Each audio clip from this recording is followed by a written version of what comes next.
still live in Northeast Minneapolis, which is right over there. When I was born into a Christian family, and I was baptized into the Catholic faith, and received my confirmation and communion, first communion, stuff like that. And I was brought up knowing that abortion was wrong, and I understood that. When I was a senior in high school, I went with my fellow classmates from De La Salle down to the federal courthouse building in downtown Minneapolis, and we protested against abortion. And I saw the signs of aborted fetuses. And so I knew that abortion was wrong. I knew that abortion was taking a baby's life. I also, even though I grew up in a Christian family home, and I was, I understood who Christ was and stuff like that, it wasn't always, my father was an alcoholic, and there was a lot of abuse in the family and stuff like that. And so I was missing a part of my life. Like, God puts a hole in all of our hearts, right? Nobody gets away without having that hole in their heart. And the only one that can fill that heart is Jesus Christ. And so that hole in my heart grew as my father's alcoholism and the abuse grew. And I didn't fill it with Jesus Christ. I filled it with alcohol and drugs and trying to find love in all the wrong places. So by the time I was 25 years old, I was in my first real serious relationship, and I thought I was in love. And we were having sexual relations, and I got pregnant. And when I told him I was pregnant, I had actually went down to the health center in downtown Minneapolis, the free health clinic. We were both working in bars at the time. I was kind of a party girl. Okay, well, kind of. I really was a party girl. Partying and having fun and working in a bar, and not really thinking about my future, and just kind of moving along here and there, and really not going to church and not even thinking about Jesus Christ, because I sort of left that behind after I graduated from high school and got into my young adult life and stuff. And when I went to the clinic and the doctor told me I was pregnant, I started to cry, and she said, "This isn't good news." And I said, "No, I'm not married." Because I, at a young age, understood what my virginity meant. And it was a gift to be given to the person that I was married to. A lot of my friends were very sexually active at the time, and I felt like the outcast and the freak by not having sex. And so I went ahead and had sex with somebody I didn't even hardly know, just to get it over with. Thank God I didn't get pregnant, but that just kind of opened up that hole even bigger in my heart, and trying to fill it. And so I kind of lost that. I lost my innocence. When you save your virginity for the person that you're going to marry, you really have an innocence about you. And I lost it, even though I was partying and, I was doing drugs and drinking in high school and after high school and stuff. But I was still innocent because I still had my virginity, and I felt like I was the outcast, the weird one out of all my friends, because they were all starting to be sexually active.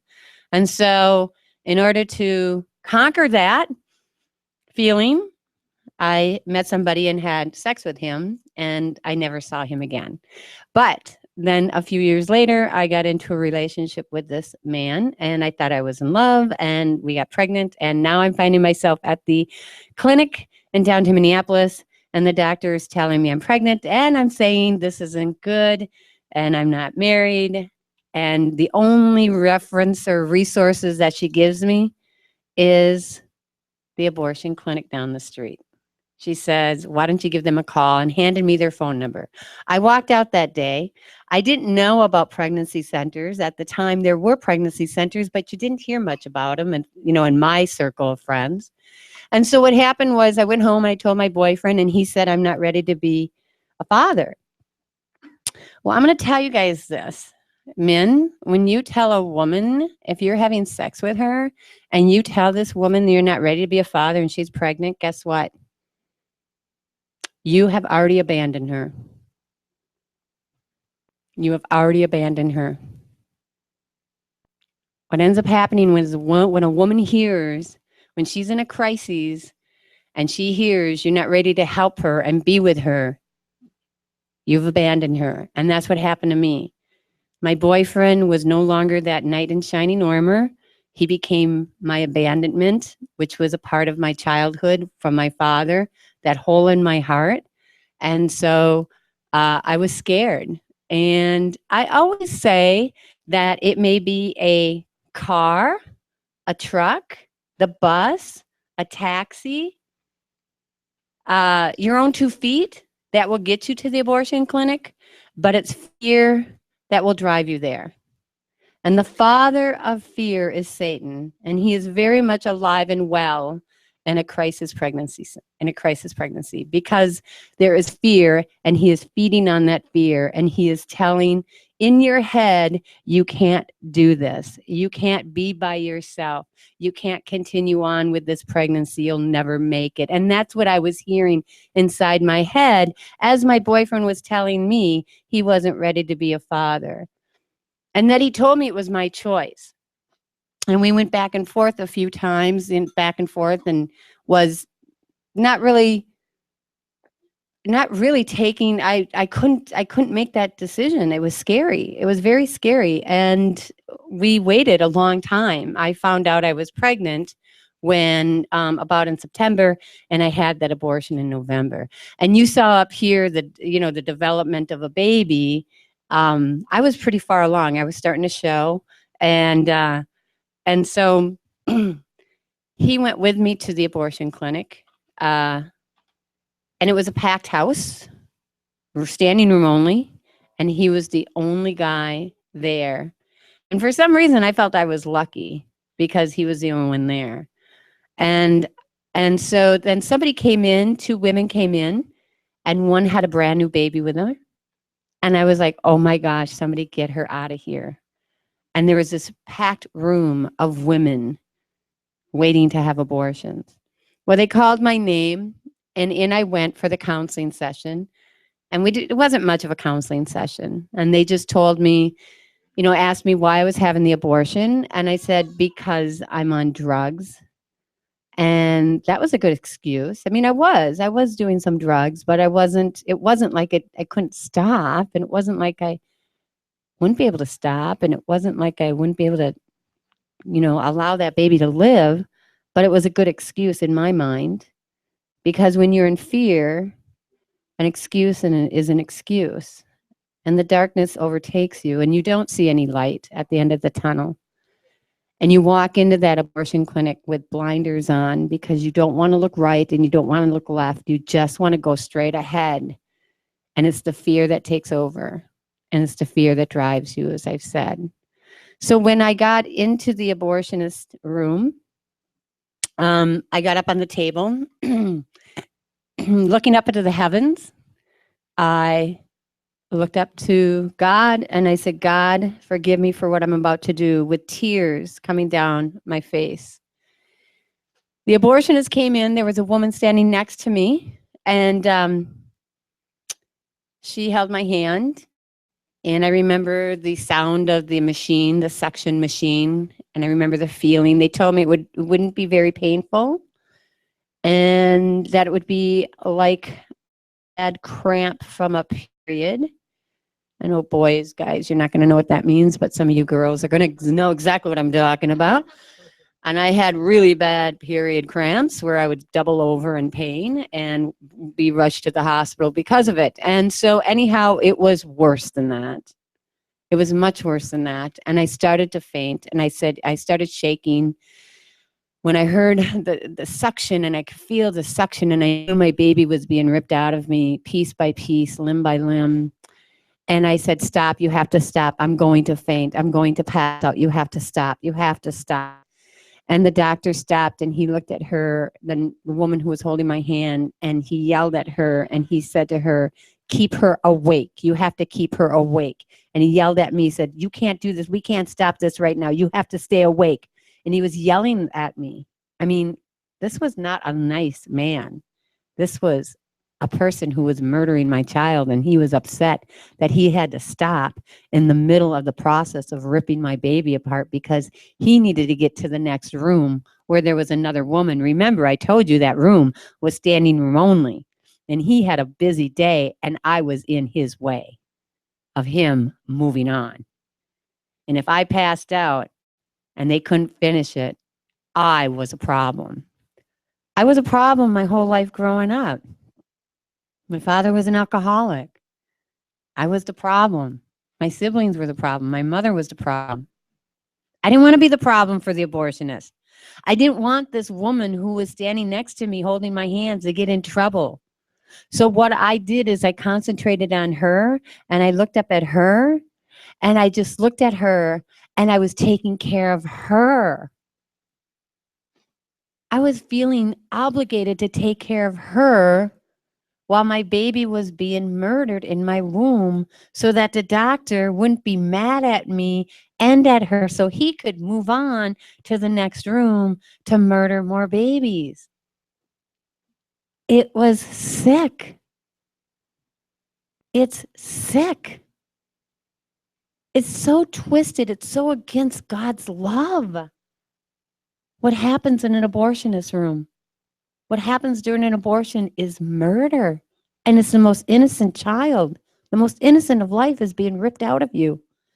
And you become an inconvenience if you say stop. The abortion was finished. And I was empty. The second that abortionist started taking the life of my baby, this darkness came over on me. Complete darkness. And I knew that day my life was changed forever. Absolutely forever. And I didn't know how I was going to live. Now, November is a pretty cloudy month.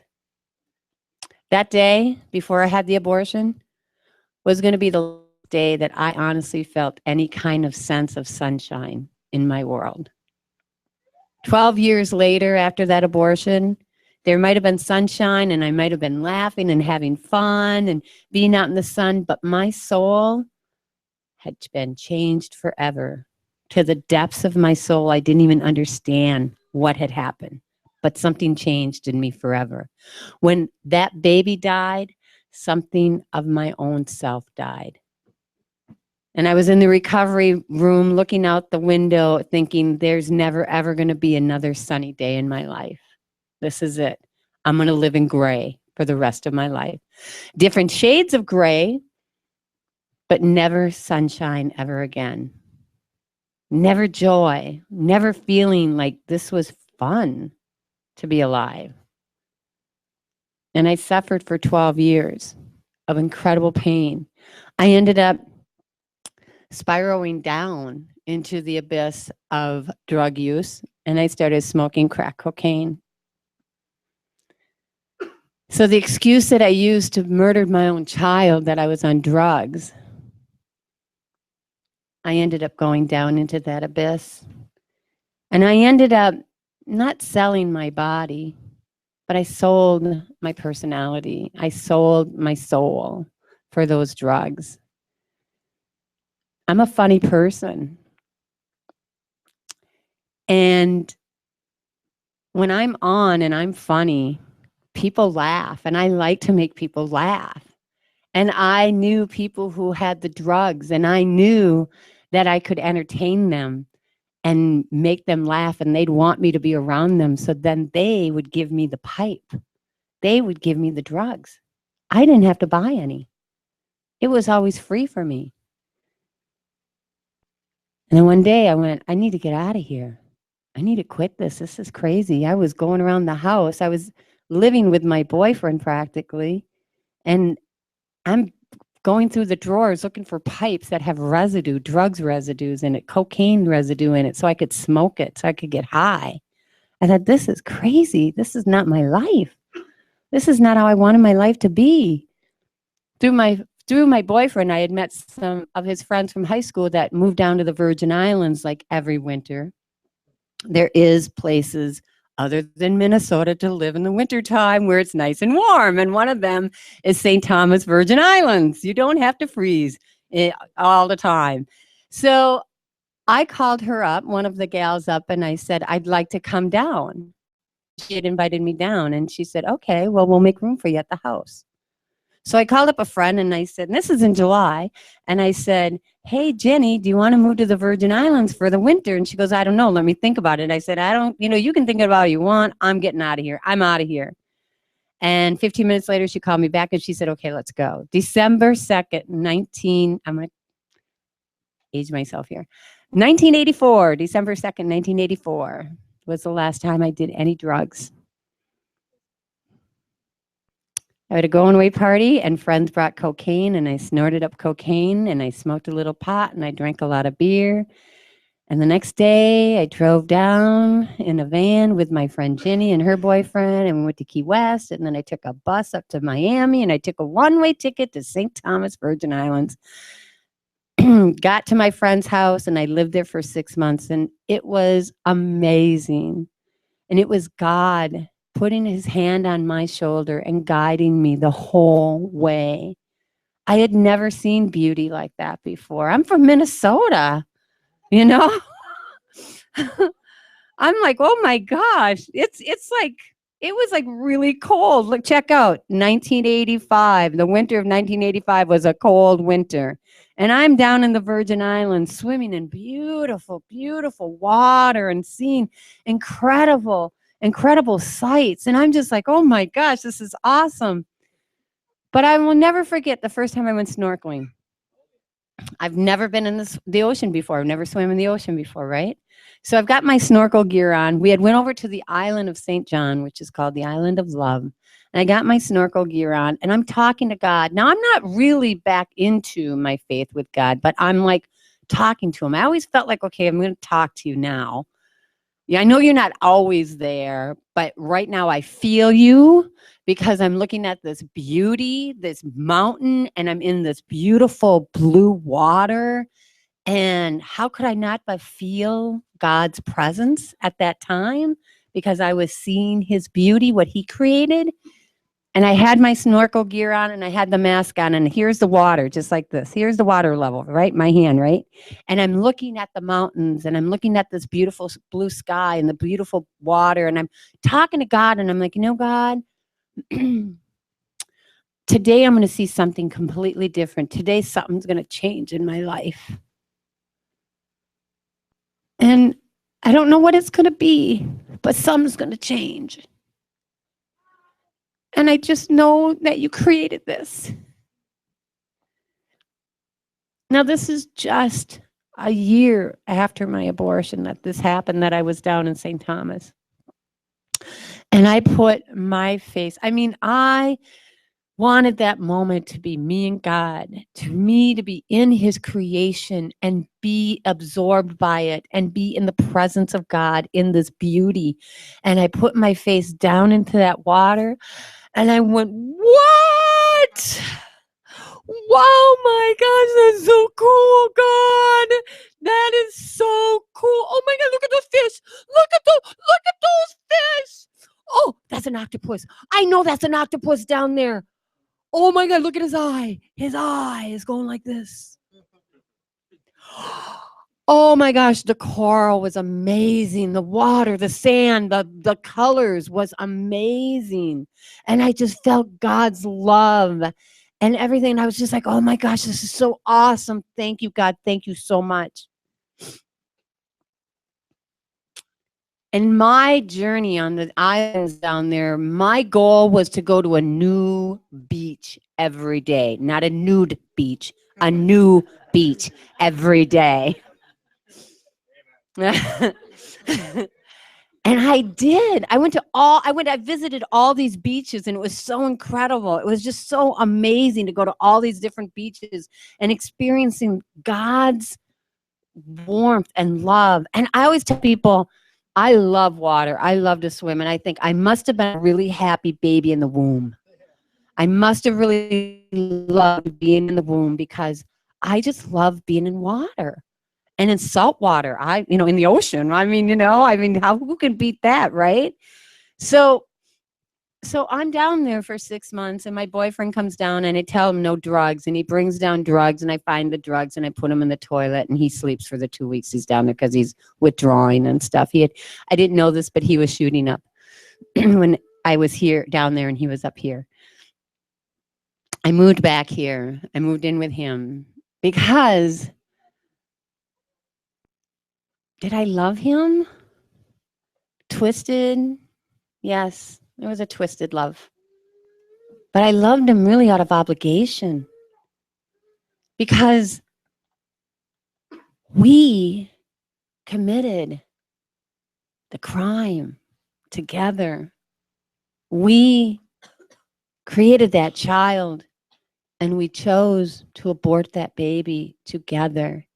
How could I tell another man that I murdered my own child? How could I ever tell another man that I took my own child's life, that I didn't have the strength to say no? Who would want me? Who would want me? I mean, I felt like the scum of the earth. After I murdered my baby, I felt like the scum of the earth. Have you ever seen like the bottom of a garbage can? Ew. I was worse than that after I had that abortion. That's how I felt. So for me to see that beauty, to me to have that beauty exposed to me and given to me, and to have that Holy Spirit on me, which I didn't understand at that time, but to have that experience, that was just a glimmer of what God thought of me. And I couldn't feel that for myself. I couldn't hang on to that. I got to have glimmers of it, but I couldn't hang on to it forever.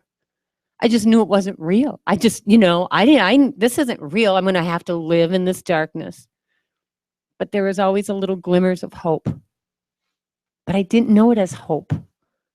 It was it's a weird thing. You ebb and flow, and you're in this crazy world, and you're trying to push down the abortion. You're trying to push down the shame and the guilt. You're trying to push down the reality of what you did.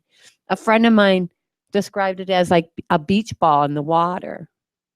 Have you ever played with a beach ball in the water, and you're trying to hold that ball down in the water, and it keeps wanting to pop up, and you just put all that energy into trying to hold that beach ball down? It's going to pop up someday. And it kept popping up. Now, this was the 80s, and I don't know, you guys, how many were born in the 80s? Raise your hand. Oh, yeah, a lot of you guys. Who was born in the 90s? Okay. And we got some, okay, we're not going to. Well, in the 80s, there was a thing called talk therapy. Okay. If you talked about it, you're going to feel better about it, right? So I came back from the Virgin Islands. I was a waitress still. I got back into waitressing on tables and stuff. And what we did is when I waitressed at night, we went out and had drinks. And I would get a little tipsy and I'd start telling people I had an abortion. Because why? It was going to make me feel better, right? Because talk therapy, you tell people about your problems and you're going to feel better about it. It's a lie. Talk therapy doesn't work. Because especially if you're drinking, it really doesn't work. The next day you feel really bad because not only are you hungover, but then you realize, oh my gosh, I told the people I work with I had an abortion, and the guilt and the shame is just piled on you again. So I ended up marrying the boyfriend, and we ended up getting pregnant, and I lost that baby in a miscarriage. And I thought God was punishing me because I took one of his and now he was going to take mine. And it was really hard to get over that. In that relationship, in that marriage, again, it was twisted. It wasn't true. It wasn't authentic love. It was a twisted, twisted love based on the death of our child, that I had to marry him because who else would have me? But I became this crazy green-eyed monster, jealous and crazy, and he would say, you know, just get over it. Can't you just get over it? Move on, pull yourself up by your bootstraps. And I would be so depressed, especially after that miscarriage. And he ended up leaving. So the man who I ended up having an abortion for and with, because I was afraid I would be alone if I brought that child into the world and he would leave because he wasn't ready to be a father. He left 5 years into the marriage. He told me I was no longer an asset to his life. Yeah. I was no longer an asset. I'm like, wow. Wow. Okay. So we got divorced. I got drunk a lot. I was not living a Christian life. I was living a life of pain and still in darkness. My mother was diagnosed with lung cancer. And at the same time, I met this guy who was really funny, really funny. One of the funniest men I've ever met in my life. And I needed him badly because I had this really big hole in my heart. And it needed to be filled with laughter and fun. I mean, he was an alcoholic, but he was still really fun. And my mom was dying, and I was going through a divorce. And I needed to laugh, and I needed to laugh a lot. But when I wanted to talk serious with him, he couldn't talk seriously. So that was really hard. Anyhow, I call him my ankle bracelet man. Because when my mother died, a week before my mother died on May 24th, 1994, he got his 4th DWI, and he got an ankle bracelet put on his ankle.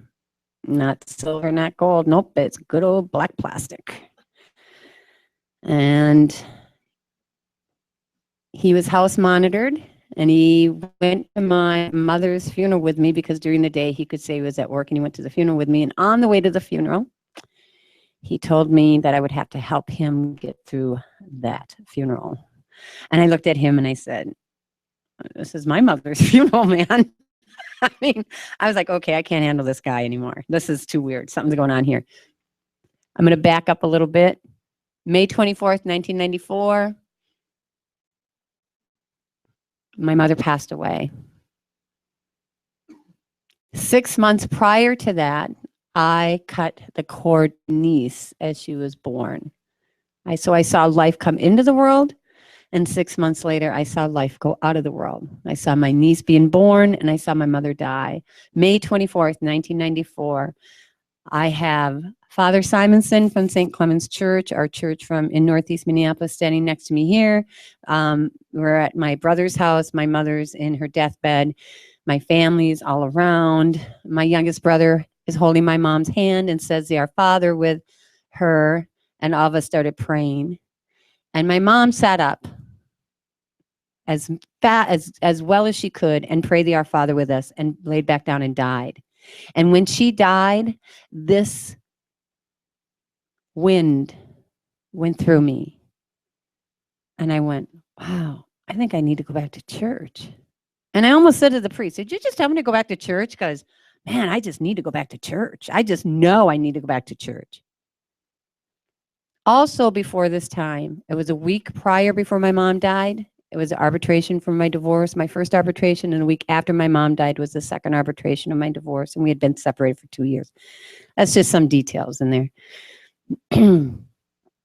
I tell people all the time, on my mother's death, through my mother's death, I received my spiritual life because then I knew I needed to get back to church.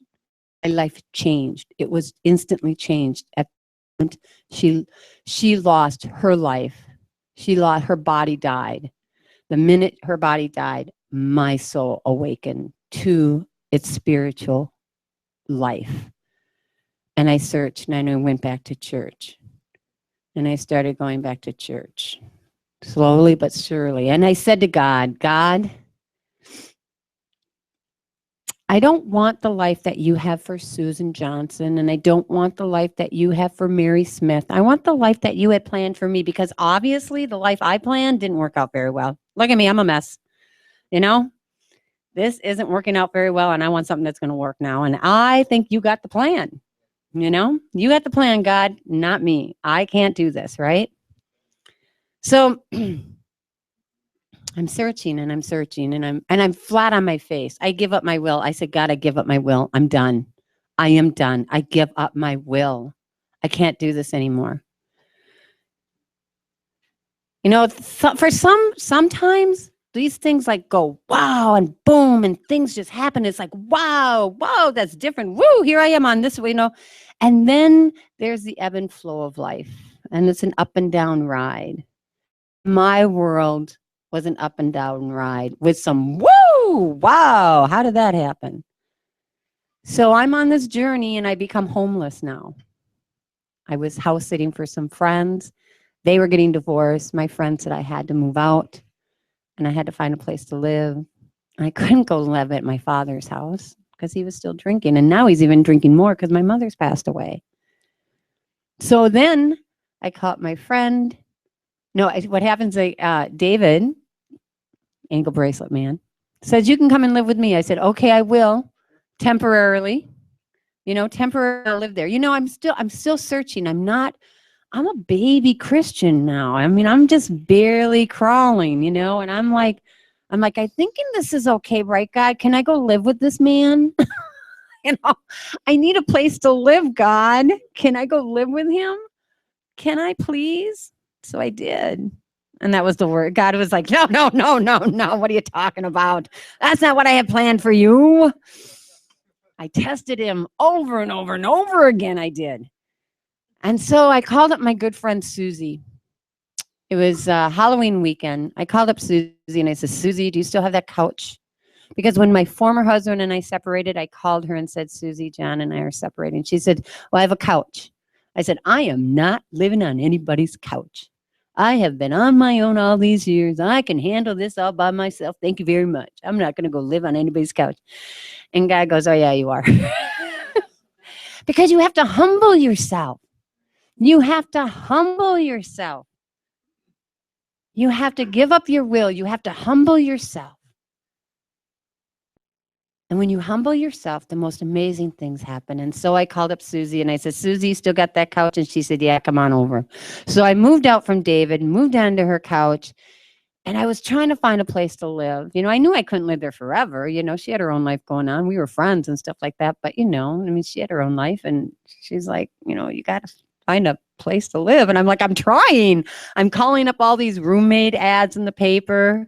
That's how you used to get roommates. Trying to find apartments. Nobody was calling me back. And then she said, oh my gosh, Mark is selling his duplex. It's the last assumable without having to qualify, which that means, because they don't do these anymore, I didn't have to qualify for the loan to get the house. I had no money. I went through a divorce. I was only working part-time in the school district. You know, there's a lot of stuff going on. I'm like, okay, let's go do this. And I went and looked at the house, and Mark said, you can have the house if you clean up the upstairs apartment. And I went into the upstairs apartment. It was a garbage pit. Garbage. I mean, garbage. The person who lived up there, 8 fish tanks. 8 fish tanks with dead fish. Belly up. Yeah. I opened up the refrigerator, and there was hair longer than mine in there. Garbage everywhere. Yeah. Good thing you ate before I gave this talk, right? Okay, so we're going up the front stairs, this enclosed stair, and I'm like, wow, what's a tumbleweed doing in the staircase, you know? That's weird, you know? So I buy this. Mark is dying of AIDS. And that's why I get this house. God is like preparing him to go where he needs to go. And I'm being prepared to go where I need to go. God is giving me this house, literally. Mark says, this is all I want for the house. My friend Susie was a real estate agent. She did all the transaction. All I had to do was take out an extra line of credit on my checking account. I gave Mark a check and I took over his mortgage. So it took me a month and a half to clean that house, and I had help. And that tumbleweed in the staircase was a pot plant that had been stripped of all its leaves and everything like that. And it was just the stem, the big stalk, and all twisted up and stuff like that. And underneath every pillow and underneath every chair and couch, there was a pile of marijuana seeds on plates. I mean, it was crazy. This guy had abandoned the apartment. We didn't know where he was. Everything was still there. Everything was still there. He was stealing the electricity from Mark's apartment downstairs in the basement on the way up to his place. Mark wasn't living in the downstairs apartment, so this guy had run of the house. And then he had left Mark without paying rent and stuff like that. So anyhow, so that's how I took this house on, and I'm cleaning this house. But in this house, now I'm still in my Catholic faith. I'm coming back. I'm like, okay, God, I'll stay in the Catholic faith. Show me if this is where you want me to be. And so I am. But in that house, in all of that mess, I found a rosary. In all of that horrific mess was a rosary. And I was like, oh my gosh. So I took it and I took it downstairs. Now, that was in November of 1994. February of 1995, I had been going at that time 3 years to a therapist. In February of 1995, every time I would go to see her, I talked about the abortion and I cried about the abortion and stuff. And in February of 1995, she finally threw up her hands after 3 years of me going to see her. She threw up her hands and said, you're going to have to learn to live with this. And I said, how does somebody learn to live with murdering their own child? And she had no answer for me. Now, she had all these certificates. Is anybody here in there and going in to be a therapist or anything like that? You know, counselor, stuff like that. You get these certificates, you know, on the wall that, you know, you have this training and stuff like that. And she had all these certificates, and I was like, you have like all these certificates. I'm thinking this in my head. I'm not saying it to her, but I'm like, you have all these certificates. You were supposed to save me. I spent a lot of money here. I've been here 3 years. I spent a lot of money here. You were supposed to save me. And now what you did is you kicked me to the curb. You kicked me to the curb like my husband did. You are banishing me. You are telling me I'm going to have to learn to get over this, and I can't get over this. So that was in February of 1995. March 5th, 1995 would have been my mom's 62nd birthday. My brother calls me up, says, we're having mass for mom. Why don't you come up? And I went up to their church at St. Alphonsus, as I did in every church that I went to. I picked up pamphlets and I was reading everything I possibly could. Same thing that day, picked up all these pamphlets that night. I pick up this pamphlet called the Divine Mercy Chaplet. And it has a picture, and if you ever see this picture, it's the Divine Mercy picture, and it's a picture of Jesus with the red and white rays coming out of his heart, and his hand is out, stretched out, and it says, Jesus, I trust in you. And I opened up this pamphlet, and he had said to St. Faustina, a Polish nun, a very poor, illiterate Polish nun, even if the most hardened sinner, if they were to say this chaplet just once, would have my most divine mercy set upon them. And so I said, wow, here in the privacy of my own home. And I took down that rosary and I dusted it off and I started praying this chaplet. And I could physically feel the shame and the guilt of that abortion leaving my soul. Physically, it left me. I did not know that my soul had the depth that it did. It physically was leaving me as I was praying this rosary, this chaplet on this rosary.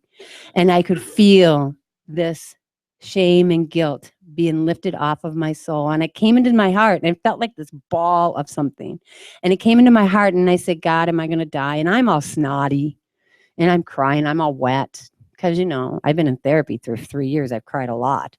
So I'm all snotty, wet, and crying and stuff like that. And I'm asking God if I'm going to die. And I'm like, I'll die. If this is what you want of me, I'll die tonight. Thank you very much. And so he said, no. I mean, he didn't really say no to me, but he said no because I didn't die, obviously, because here I am, right? So it's in my throat. I can feel it in my throat. And it comes out my mouth. This sound comes out my mouth. And the second, there is no time. There is no time. With God, there's no time. There's no time. There just no time. It leaves me, and in pours this mercy, this sense of peace and joy and mercy, just like somebody took a big pitcher of water and just poured it into my soul, and it went down soothing into my soul, and I was released, and I was crying, and I put my hands out on my bed. I was on my knees praying, right? And I put my hands out on the bed like this. And I said, it is finished. And that is when I realized that he died for me. That Jesus Christ died for me, the scum of the earth. Oh my gosh. What an amazing God we have. That he would look at me with such love, and have so much mercy being poured on me, a great sinner. I am a great, great sinner. And I committed one of the most atrocities of sin, taking the life of my own child. But he loved me so much that he died for me. And I understood it. And I realized those were the words that he said on the cross. It is finished. I was changed. That change that started happening in the water when I was in the St.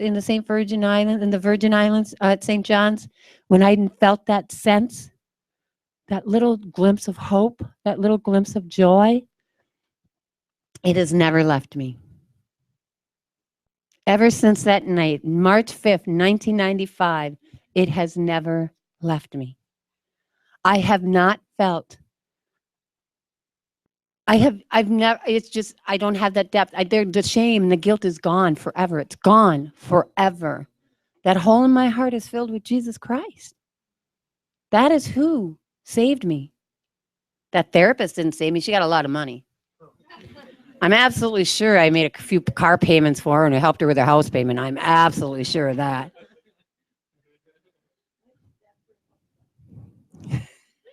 You did that too, huh? Yeah, I mean, we give it away, When Jesus Christ is Lord, he's our Savior, and he's the one that fills that hole.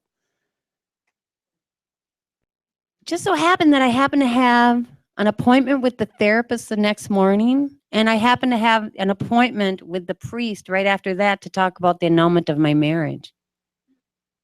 I walked into her office. I mean, I was skipping. It was like, whoo-hoo, I'm a whole new person. It's time to, woohoo, look at this. I walked in, and it was like light. My feet were light in the air. I mean, I was having I walked in and I said, it's done. It's over. It's gone. And she said, what are you talking about? I said, the shame and the guilt is gone. I don't have it anymore. And she went, oh, well, what? Tell me, what do you mean? And I said, well, I said this prayer. And she said, well, sometimes the words, I said, no, it's not just words. No. It's Jesus Christ. It's Jesus Christ. He saved me. Yeah. So then I go to the priest office and I'm thinking, oh man, I gotta confess this to the priest, Oh yeah, because when I got married in the Catholic Church, and they always do a confession, a single confession before you get married. So clean slate. And when we went into we left that priest office that day as single people still, I said, did you confess the sin of the abortion? He goes, no. And I said, good, neither did I. So Satan was dancing that day. But I walked in that priest's office and I said, Father Simonson denied an abortion in 1983. And he looked at me and he goes, Sit down. We'll get to that. I was like, oh, that was easy. I could have done this years ago. Oh my gosh. The chains that Satan wants you to live with. He binds you and he ties you up in these chains of shame and guilt. And I want you to know that all of us get to start over. If you wake up every morning, you get to start over. You don't have to stay in those chains. You don't have to stay bonded to your sins. You can let it go. Christ died on the cross for you. Jesus Christ died on the cross for you. Isn't that amazing? Isn't that amazing that he died for you? I mean, wow. Somebody actually died for me, and I'm no longer the scum of the earth. I am no longer the scum of the earth. Oh no, I am a jewel.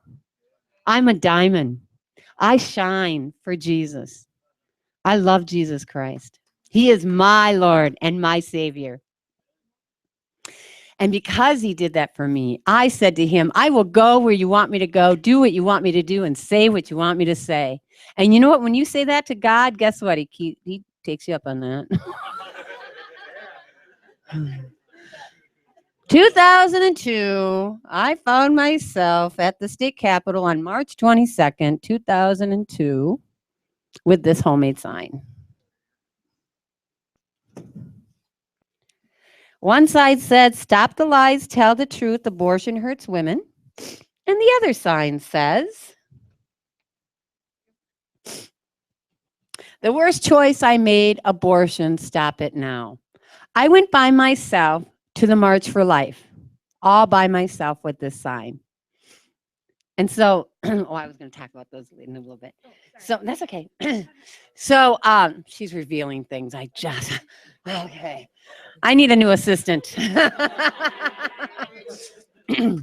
So I'm at the March for Life, but it's before the March for Life, and I'm at, there is a pro-choice breakfast at the Kelly in the hotel that's right there. And I have this side of the sign. And these women come out from that sign and from that breakfast, these pro-choice women, and they look at me and they flip me the finger. And I'm like, oh, isn't that wonderful? I'm going to go to a bunch of pro-life people. I wonder what they're going to do, throw snowballs at me. I'm like, okay, this is great. All right, getting the good reactions here. I'm like, come on, you got to stop the lies. Tell the truth. Abortion hurts women. Come on. And they're just flipping me the bird. So then I go to Regent's Hospital where they were performing abortions at that time. And I'm out there with people from Pro-Life Action Ministries. And I'm holding this sign like this. And all of a sudden the wind takes my sign and it goes into the street. And a perfect tire mark ended up on my sign. I said, next year I'm going to carry a sign that says, abortion hurts worse than getting hit by a truck. But you know what? It was snowy. It was January. It was snowy. This sign, nothing happened to this sign. Look it. It was in the street. God protected this sign. And what was really crazy is that this mark drew people's attention to the sign more. They're like, wow, whoa. Whoa, look at that. Whoa, look at that mark on that sign. And what does it say? Oh my gosh, he had an abortion. And you could see people were like, oh my God, look at that sign. Look at that sign. Look at that sign. And I'm like, oh, and I'm standing at the top of the stairs at the state capitol. And I walked up there and I walked very slowly. I felt like Rocky. Does anyone remember the movie Rocky? You ever see that movie Rocky? Okay, you young people go see the movie Rocky. There's a new movie that just came out about Rocky. What's that name of that movie? Creed. Yeah.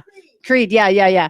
Okay, so go find it. I'm sure it's on a 8-track someplace or something like that. But on VHS. There you go. Yeah, VHS.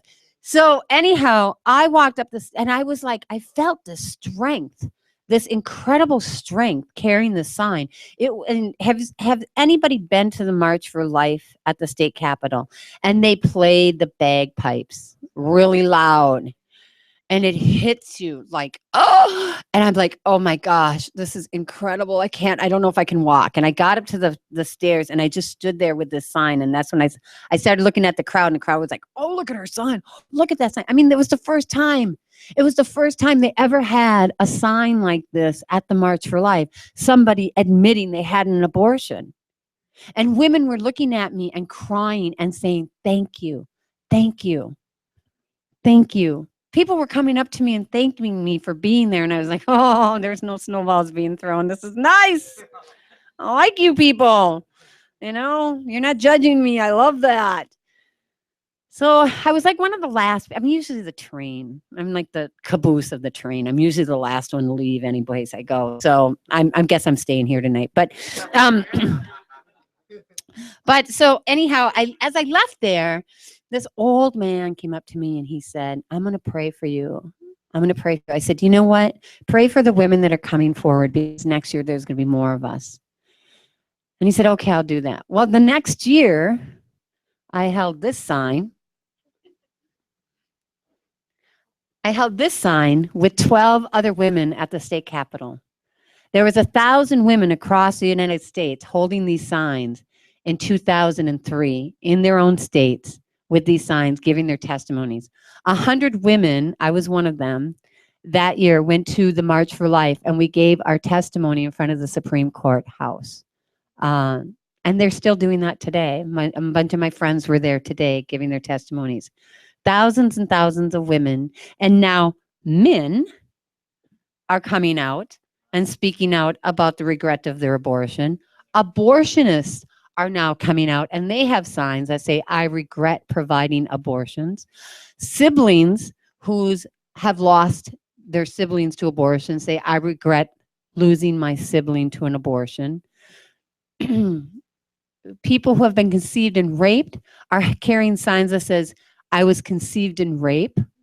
I'm glad for my life, or something like that. All these wonderful signs are coming out. So this is what I want to leave with you tonight. We can change this world, and it's going to change. It's changing slowly. You know, I see this couple here have 4 children. Most people who are pro-choice have 1, 2. 2 is a big family for them. You know, we've got the time, we've got the numbers, but we need to change how we talk about abortion. Because you could be sitting around the dinner table, and this happens a lot with your family and your friends, and you can say, I just don't understand how somebody could do that to their own baby. Well, you know what? That woman sitting next to you, your cousin, your sister, your aunt, your grandma, your mom, might have had an abortion, but they hide the secret. And they keep it secret because of the shame and the guilt. So instead of saying, I don't know how somebody could do that to their own baby, we need to start saying things like, you know, my heart really goes out to those who felt abortion was their only choice. Because then you become that safe person. You become the person that they're going, oh man, there's something that happens when you don't judge. Because even though I get it that, you know what, people who say out loud, pro-life people who say out loud, you know, I just don't understand how somebody could do that to their own baby. I get that that's not really a judgment. I get that that's like, how can somebody honestly do that to their own baby? I get it. But when you're not healed and you're still in the shame and the guilt, and guess what? We, women and men who have had abortions, we're great actors. And we can make it look like we've never had an issue with it. But I know lots of women who after 30 years, they hit that wall and they don't know what hit them. And they just are done. And they've got to let go. And they've got to live in the truth that abortion took their child's life. And that's a hard thing to wrap your mind around. But when we can start talking differently about that, that is when we can be the safe people. And they can come out and they can feel like, oh my gosh, I can maybe tell this person that I've had an abortion. You know? It's really important that we become the safe people, not the judging people, but the safe people. People who perform abortions, they think they're honestly helping people. We got to love them too. We got to love them out. We got to pray for them. We can't judge women and say, what a whore, what a slut, she's a murderer. We can't do that. Because the fear that is bound up on a woman when she's in a crisis pregnancy is so intense. And it's like I said, it's like you have blinders on and you're only going forward as fast as you can because you honestly believe if you can just get through this and get it done, everything's going to get better. But it doesn't get better. It gets worse, as you've heard in my own story. But it's only because of Jesus Christ. It's only because I came back to Jesus Christ that I am able to stand here today and honestly tell you that I am a diamond. I am a diamond. I'm going to leave you one little story here. I go to the march. I was going to the March for Life in Washington, D.C. every year since 2003 up until 2009. About 2006, I went there and I was in the basement. They have a convention. And so in the convention, they have tables and vendors and stuff. And there was a guy that had a T-shirt on. And he had a T-shirt on that says, I know my conception date. Do you?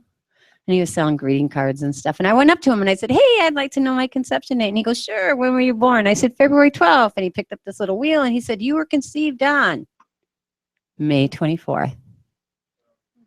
And I started crying.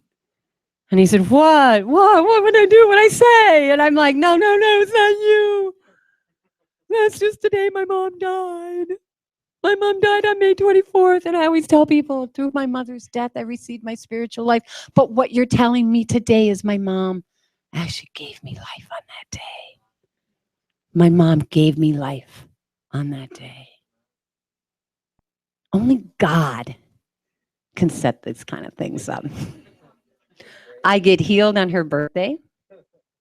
She dies, and that day of her death is like my journey back into my faith.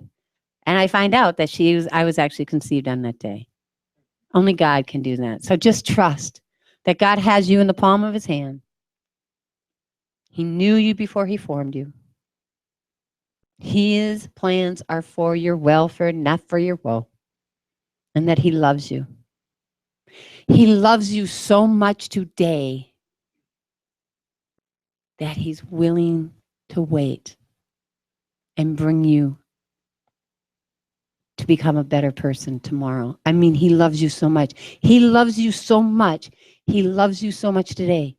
But he doesn't want you to stay exactly right here. If we're not moving forward and getting closer to him, we move backwards. He does not want us to move backwards. We must continue to go forward and love him. And we do that by showing mercy and love on all. Thank you so very much for being here and sharing my story with you.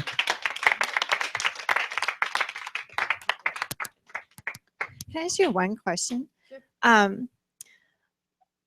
This has just been going through my head as you've been talking. So you had an abortion and God's healed you of that. And now you obviously are very active with the pro-life organizations around the nation and even here in Minnesota.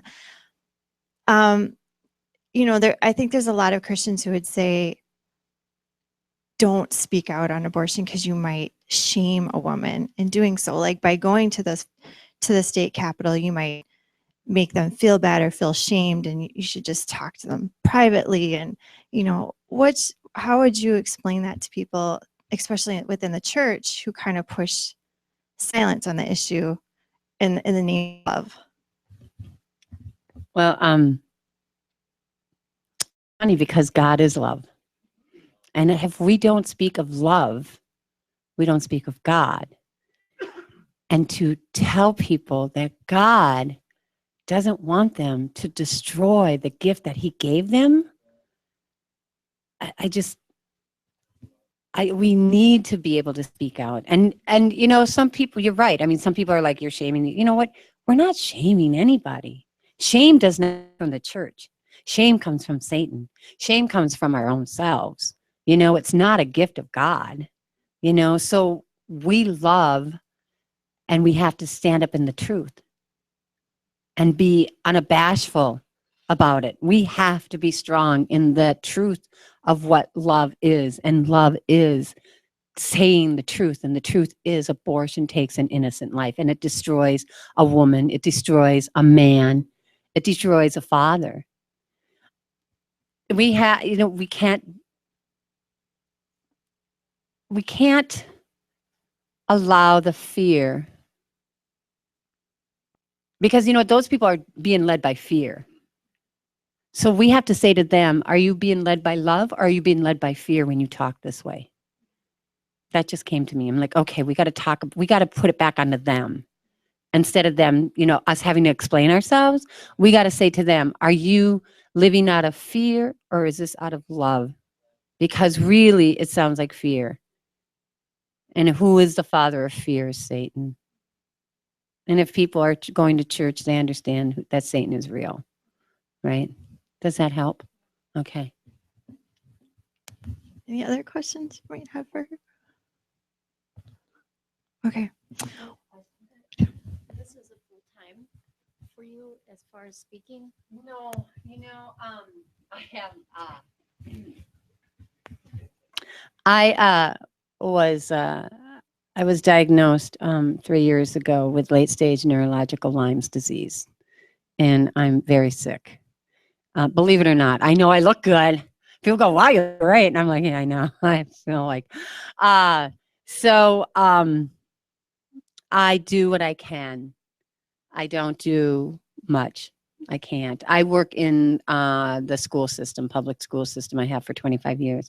And in 2009, I had to let go of Silent No More Minnesota because of the disease. And I didn't know I had the disease. I'd been going to a lot of different doctors. And anyhow, it was just a few years ago, I got diagnosed and started treatments for that. So God willing, I go where, he wants me to go. I was called to do this. And I said, I had a bad week last week, and I said, "Oh Lord, and I told Amber, I said, Amber, this is of God. I will be there.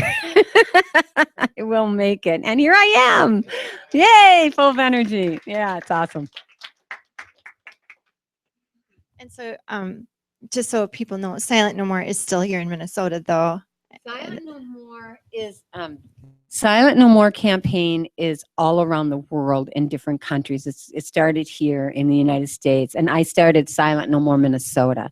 And there is a regional coordinator, but she doesn't do much with, like, we were at the state capitol today. This was my first time back at the state capitol. I had 7 of the speakers from the Silent No More Minnesota organization at the state capitol holding our signs.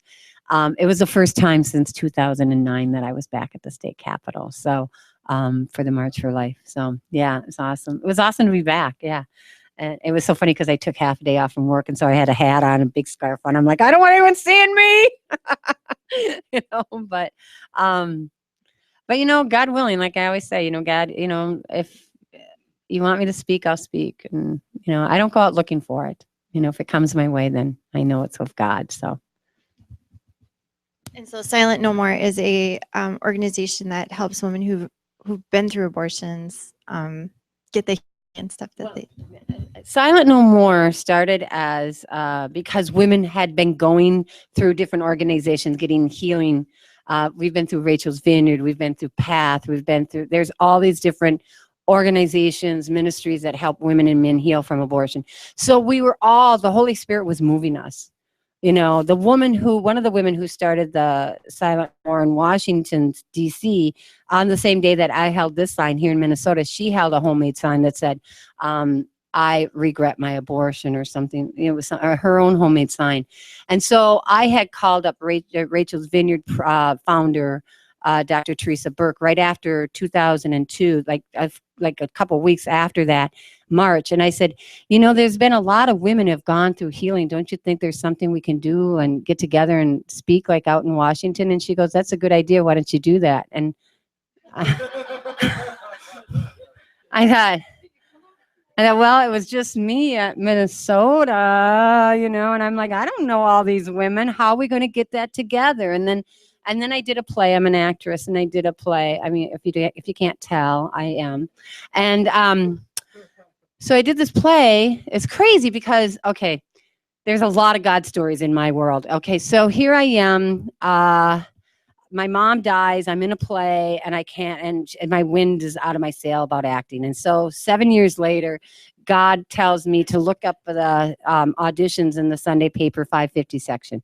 So I do, and there it is. There's an ad. I had not auditioned in like 7 years, and there's an ad that says, a brief moment, play about a woman who had an abortion. And I was like, oh my gosh. Well, I don't know if I want to play that woman, but I certainly could help with it. And so I called and got cast into that play and stuff like that. And now I can't remember why I tell you this story. The glory of getting old. Oh yeah, thank you. Gosh. Yeah, I love that.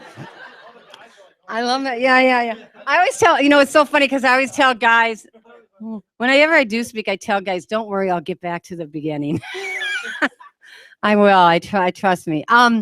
So in that, this woman somehow had found the play. She had never been an actress before, but she had had 2 abortions. So she felt like she wanted to atone for her abortions by going through this play. She got cast in this play. She was a horrible actress, but she became my friend. She wasn't very good. People were like, why is she in this play? I'm like, I don't know. God has a reason.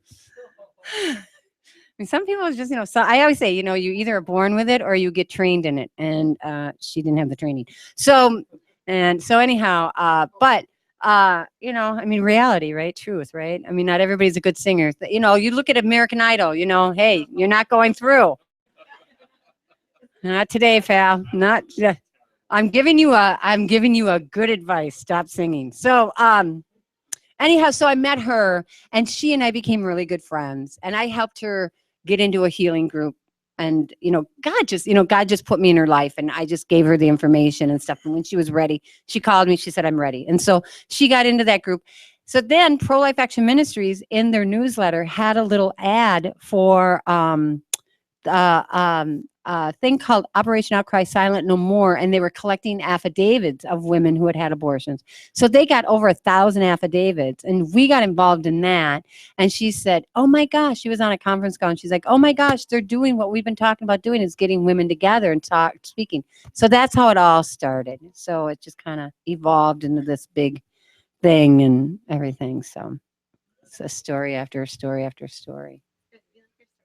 Oh, can I tell you another one then?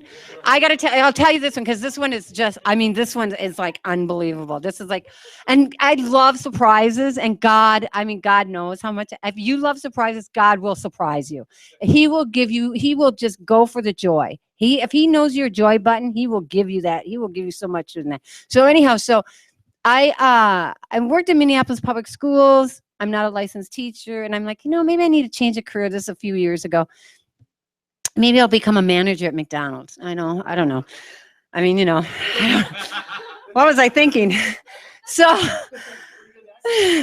I know. Yeah, well, I did it. So I got a job at McDonald's, and so I was still working in the school district, and the McDonald's here, schools up here that I worked at. And that morning I picked up my check, went to school, worked at my job. I'm driving past a McDonald's, and God says, go to McDonald's. And I'm like, why? I don't want to go to McDonald's. I'm not hungry. I'm not thirsty. I'm like, he's going to go to McDonald's. And I'm like, well, no, I want to go cash my check. I just want to deposit this check. Can I just go do that? And he's like, no, go to McDonald's. And I'm like, but no, I'm not hungry. And I'm arguing with God. You know what? Don't argue with God. Trust me on this one. He always wins. Well, you know what? No. And if he doesn't win, it's because you miss out. Yeah, that's right. If he doesn't win, you lose, right? So I'm like, okay, fine. It was like my car just went, I don't care if you're going or not. We're going, So my car went to McDonald's. Seriously. I pull up and I'm walking. I got my hand on the door handle, and I'm like, fine. I'll get a mango pineapple smoothie. I'm walking in. I don't even know what I'm going to order, I'm just fine. I'll just do that. And so I get up to the counter, and there's a African-American woman standing here, older woman, and then there's 2 young a young white girl, a young white boy right here, and young people, not boys. Girls. They were like in their 20s, like 20 something like that. And I'm not talking like 10, like 20 adults, young adults. They're called. You people are called young adults. Okay, so my boss, who I always think is Polly white bread, is sitting there from the suburbs, and she's listening to this conversation that these people are having. And, my fellow coworkers are running around and people are saying hi to me and stuff. And I'm like, yeah, I'll have a mango pineapple smoothie. And all of a sudden I hear this girl, literally right there, say to me, or not to me, but to her, this woman there, I don't want to have the abortion, but I'm just such a mess. And I was like, oh my gosh. And this woman says, yeah, you don't want to have an abortion. I've had 5. And I was like, oh my gosh. And I go, okay, I have to move these signs. So here's my manager, my boss going, listening to this conversation. The look on her face is like, oh yeah, you have no idea. So I went, excuse me? Excuse me? Yeah? I can help you. I couldn't help but overhear what you were talking about, and I want you to know that I'm here to help you. What? Yeah, I'm here to help you. I spent 2 hours with them at the McDonald's. I brought them around the side where nobody sits. Because they were messed up. They were been drinking and they were on drugs and they were messed up. And they all knew each other from the methadone program. And this woman who's pregnant is her and the boyfriend, I'm assuming the boyfriend and the father of the baby's there, and the other woman's here, and she's a mess and she's spilling her food everywhere and stuff like that. And I'm calling the pregnancy center here, the university pregnancy center, and trying to bring these people in. Yes, you can bring them in, that kind of thing. The phone rings, and this girl goes, oh, and she gets it, yeah, da, da, da, da, and she goes, and she hangs up. She goes, that's my boyfriend. He's in prison, but he's not the baby's father. He's the baby's father. And I thought, oh, these people really are messed up. So I sobered them up I sat and talked with them for 2 hours. I told them about my abortion experience and stuff. And then I got them over to the pregnancy center. I don't know what happened. They can't ever tell me what happened because it's privacy and stuff, issues and stuff like that. But God told me to go to McDonald's, and I was arguing with God. You don't argue with God. When he has a divine appointment, you go. Because as you said, you lose. You get to lose out. You lose out on these awesome experiences with him. So these God stories are amazing. And when you just give your life over to God, it just happens all the time. So thank you. God bless you guys. Thank you.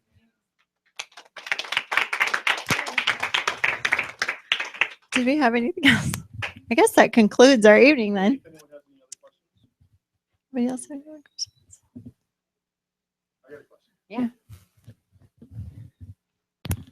So let's paint a scenario that you were talking about. Is it Anne Marie? Anne Marie. Call me Mary Ann. It's okay. And it's so weird. Like one day my dad goes, I named all you kids. I said, you obviously named her wrong. People end up calling me Mary Ann all the time. People I work with for 5 years go, Mary Ann. And I go, you want to call me Mary Ann? Anyhow, now that I've planted that. Mary Ann. All right. That's helpful. That's easier. All my life I wanted to be I think Mary Ann. So if let's say we're at a family dinner and the topic comes up somehow, and it's not dealt with directly, but it's indirectly, someone indirectly says,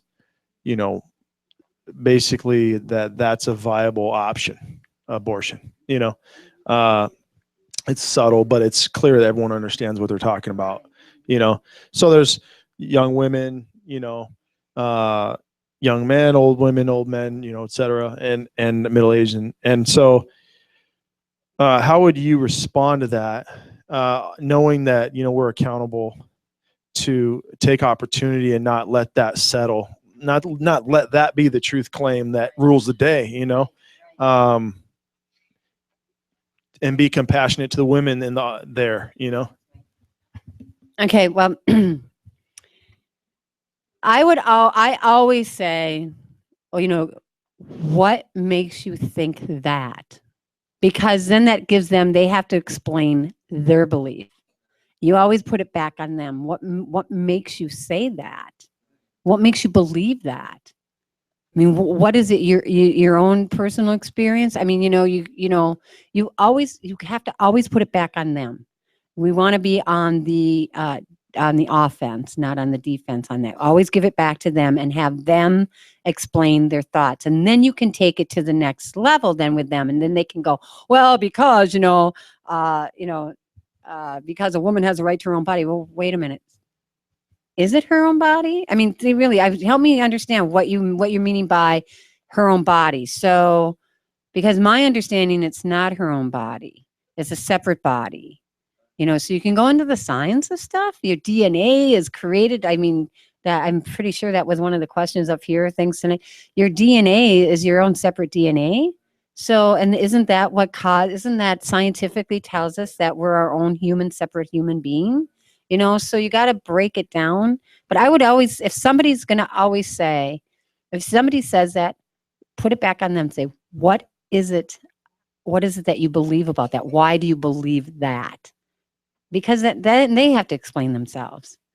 And then and whatever they give you back an answer, whatever that answer is, then you can just counteract on that. Does that make sense? Okay. Yeah, you're welcome. Any other questions? One of the things I like, just to comment on that, was the violinist argument. You've heard that? Mm-mm. Okay. I don't like the argument, but the rebuttal to it. I don't need to go into what that is. Everyone can look it up if they want. I recommend. If you do, I have an answer to it. Don't just look it up. But there's answers out there, but I mean, Right. I can refer you to one. But I like the fact that they talk about the womb or the uterus of a woman and how it every month it gets ready for another body. Right. And that's Right. a really profound thing. Right. It's like, the violinist argument is talking about a kidney. If someone in the middle of the night hooks you up with somebody else and they're dying of kidney disease, and now all of a sudden you're hooked up to them and your kidney is supporting their body and your body, and in 9 months you can have your body back. Right. And they say, is that right? You have to, support their body now that you're hooked up together, or does their right to life trump your right to your own body? Right. You can see the parallel. Right. Right. But the difference is the womb. A woman can live without her womb. Right. You can take it out of the body surgery. Right. But a baby can't. Right. And that womb wasn't created for the woman. Right. The womb was created for the baby. Right. So when that woman's holding that baby, that womb was designed. It's in its rightful place. Right. It's Right. just a profound thing to think about. Right. It's really not about her own body. It's her body that was made for that body. Right. Right. And it's just I just thought I'd comment on that. I thought it was really interesting. I learned that just today. So. Yeah, I heard that tonight here, right? That was going on here when I first came in. Yeah. That was one of the questions and stuff like that. Yeah, no, it's great. I learned some things tonight. That was fun. Yeah. Any other questions? Okay, thank you. Oh.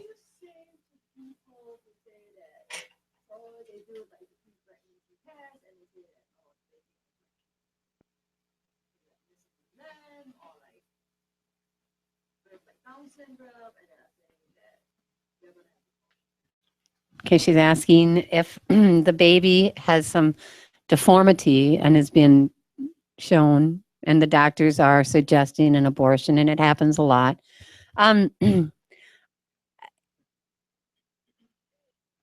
Again, that baby has a reason to live, that dignity. A lot of times I've known many women who were given a diagnosis and their baby was perfectly healthy.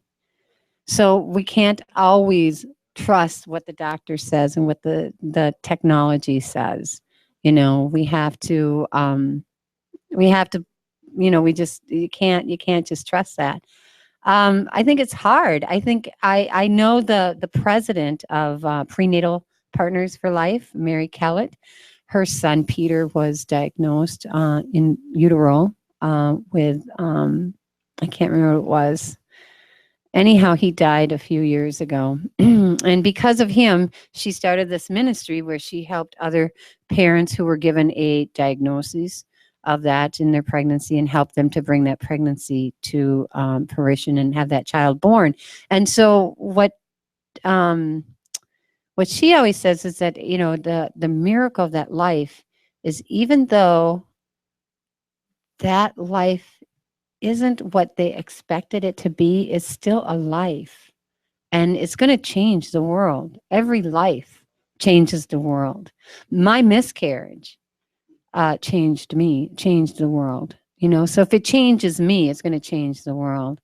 I know that's a hard thing. I know that's a really hard thing to say to people, but I tell people all the time, look, there's organizations that will help you go through this. You don't have to go through this. I helped a woman who was diagnosed with, her child was Down syndrome. And Mary asked me to talk with her, and I did. And she allowed that baby to live. And she's like, "What would I have done?" We had there was a baby shower for her, and there was 5 of us that just really held this woman up. And she was going through depression and everything. And the amazing thing is, the baby was born, and she's not had depression since that, I guess. Yeah. So, and at her baby shower, she was like, "I have my 5 angels here. I have my 5 guardian angels here." And, and that's a thing that we have to, that's another thing that we have to, as a community, as Christians, as people who believe in pro-life. It's one thing to say you're pro-life. It's really action. Pro-life is not a word, it's an action. And you have to be willing to step out of your comfort zone to help somebody who's pregnant, who might be thinking of aborting a baby. God had this young woman get into my life who was going to abort her baby, and I'm telling you, I did everything I possibly could to get that baby born, and she's so happy I did what I had to do for her. But you have to come out of your own comfort zone and step up to the plate. And it's like I said, it's one thing to say you're pro-life, but pro-life isn't a word, it's an action. So I guess I just wanted to say that back when I was conceived and so forth, uh, they didn't hold out much hope for people with disabilities being able to live a life. right. That has changed now Yes. to a degree, but it's still a very hard life. Right. But it's but my parents never did. I never really did have that bond with my parents because there was always things running through there about to them about how uh, how hard my life was going to be, Right. and they didn't want the neighbors to know, and they didn't want this and that. Stand up and let people know that God has a plan in each and every life, Yes. and He doesn't like it when we try to alter His plan. Right. He'll let us go around in a circle for a little while, but we still have to come back to His plan. Right. And when we're kind of mocking His plan or stuff like that, He just doesn't like it. Right. So It's not that he doesn't like it, he's saddened by it. and he is. He is saddened by it. He knows he's love. He's love, and he just, when we go his plan, when we're in his plan, it's love. His love is being poured out. Nobody has a better plan. We can all maybe at times think we do, but nobody has a better plan than God. That's right. Okay. That's right. And we all have a cross to bear. We all have a cross to bear. And some of us are in wheelchairs and are obvious with our crosses. And some of us are beautiful young people and don't look like we have many crosses or very big crosses, but we don't know what people's crosses are. So that's right. Yeah. Pam's story, Pam the wheelchair, her story is typed out. It's over by the fetal development model. Okay. I read it today, and it's very, very touching. So I'll have to pick I it up. encourage everyone to go check Yeah. it out, read it. It's, definitely convicted me, to use a Christian term, in my heart, of just the truth of the purpose and destiny that God has for Pam and for people that are born with disabilities and stuff. It was very convicting. It was very powerful. And that's what we need to respond, I think, to people people that ask those questions. We need to believe that those people are valuable, Yeah. that they have a destiny. If we believe that, we're going to respond with that depth of compassion for those people in our mind, the people with disabilities in our mind. When we respond to that person, say, those are people too.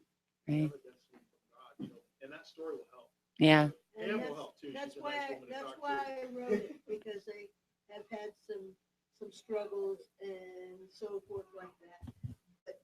And I don't want to go into them all, but that's why I wrote it. It was a form of healing. Right. Right. Well, God bless you. I'm glad you're here. I'm glad you're alive. Okay. Sure. I'll just go say handicap and what was the other word that was Disabled. used? Disabled or like deformity is a very subjective term Right. that's always determined by the most people with the most power. Right. So you think about like the Nazis in Germany, Right. they determined the Jews as disabled, Right. not being able to be human.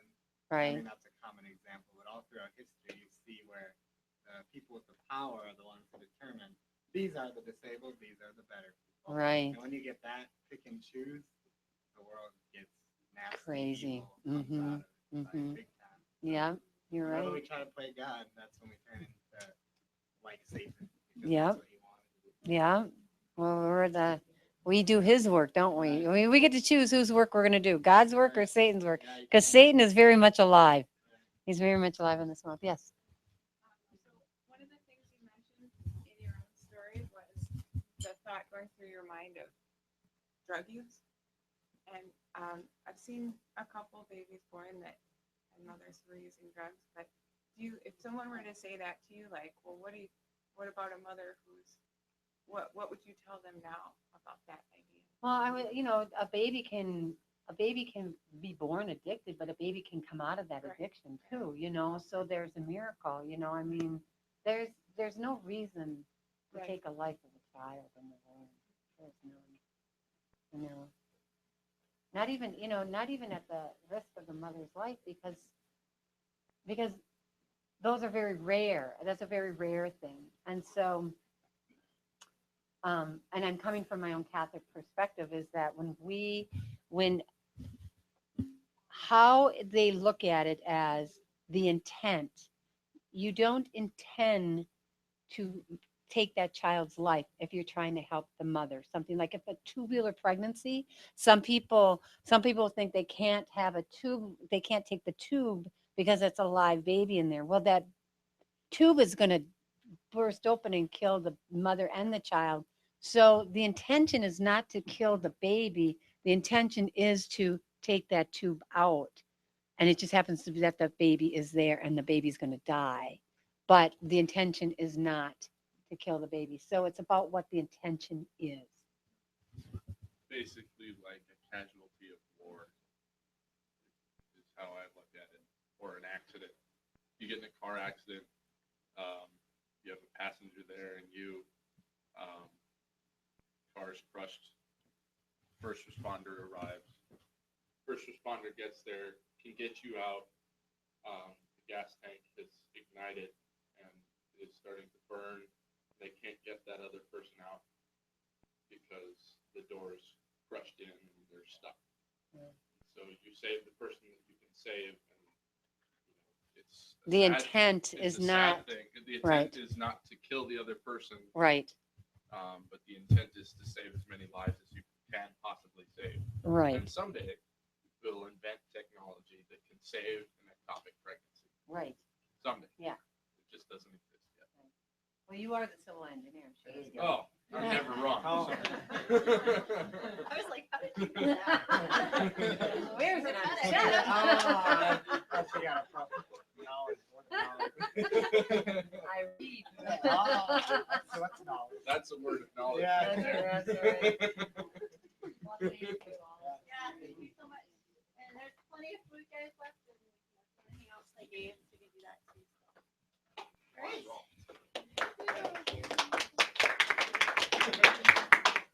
Music back up?